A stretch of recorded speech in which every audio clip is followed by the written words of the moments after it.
একসময় এক গভীর জঙ্গলে এক নিষ্ঠুর বাঘ বসবাস করত। সে ছিল পুরো জঙ্গলের রাজা, কিন্তু কখনোই প্রকৃত রাজাধিরাজের মতো আচরণ করত না।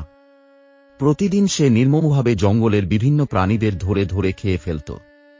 শক্তিশালী বাঘের ভয়ে সব প্রাণী চুপ করে থাকত, কিন্তু তারা ভেতরে ভেতরে ভয় ও দুঃখে কষ্ট পাচ্ছিল।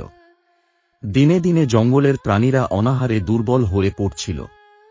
অবশেষে একদিন জঙ্গলের সব প্রাণী একত্রিত হয়ে আলোচনা শুরু করল কিভাবে তারা বাঘের হাত থেকে মুক্তি পেতে পারে। সবাই নিজেদের মতামত দিল, কিন্তু কোনো কার্যকর সমাধান খুঁজে পাওয়া যাচ্ছিল না। হঠাৎ এক চালাক শেয়াল বলল, আমরা যদি একে একে বাঘের কাছে যাই, তাহলে সে একবারে সব প্রাণীকে খেতে পারবে না। বরং প্রতিদিন একটি প্রাণী নিজে থেকেই তার কাছে গিয়ে আত্মসমর্পণ করবে। এতে করে আমরা কিছুটা হলেও শান্তিতে বাঁচতে পারব, অন্তত আমাদের মৃত্যু নিশ্চিত জেনে ভয়ের মধ্যে কাটাতে হবে না।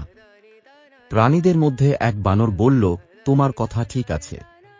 আমরা যদি আমাদের বাঁচার জন্য কিছু কৌশল অবলম্বন না করি, তাহলে একদিন না একদিন আমাদের সবাইকেই বাঘের হাতে মরতে হবে। বরং একে একে যাওয়া ভালো। সব প্রাণী রাজি হয়ে গেল এবং এই নিয়ম অনুযায়ী প্রতিদিন এক প্রাণী বাঘের কাছে আত্মসমর্পণ করতে লাগল।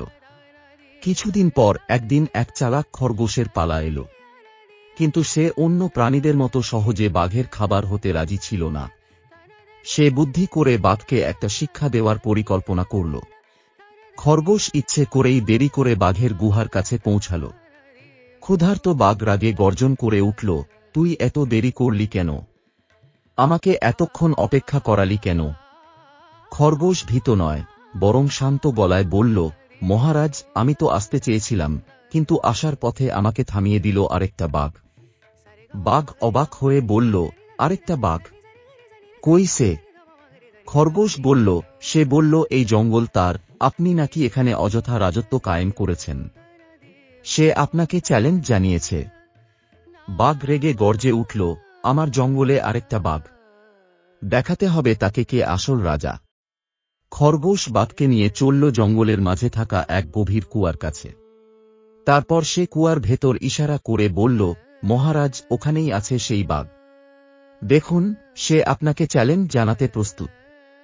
বাঘ কুয়ার দিকে তাকিয়ে দেখল, কুয়ার স্বচ্ছ জলেতে তার নিজের প্রতিচ্ছবি ভাসছে। সে ভাবল সত্যি আরেকটা বাঘ তার দিকে তাকিয়ে আছে। রাগে ক্ষুব্ধ হয়ে বাঘ গর্জন করে উঠল এবং প্রতিপক্ষকে আক্রমণ করতে লাফ দিল, সরাসরি কুয়ার গভীর জলেতে পড়ে ডুবে মারা গেল। খরগোশ ফিরে গিয়ে অন্য প্রাণীদের সুখবর জানাল। সবাই আনন্দে উল্লাস করে উঠল এবং খরগোশকে ধন্যবাদ দিল তার বুদ্ধিমত্তার জন্য। সেই দিন থেকে জঙ্গলের সব প্রাণী শান্তিতে বসবাস করতে লাগল, আর খরগোশ হয়ে উঠল বুদ্ধিমানের প্রতীক।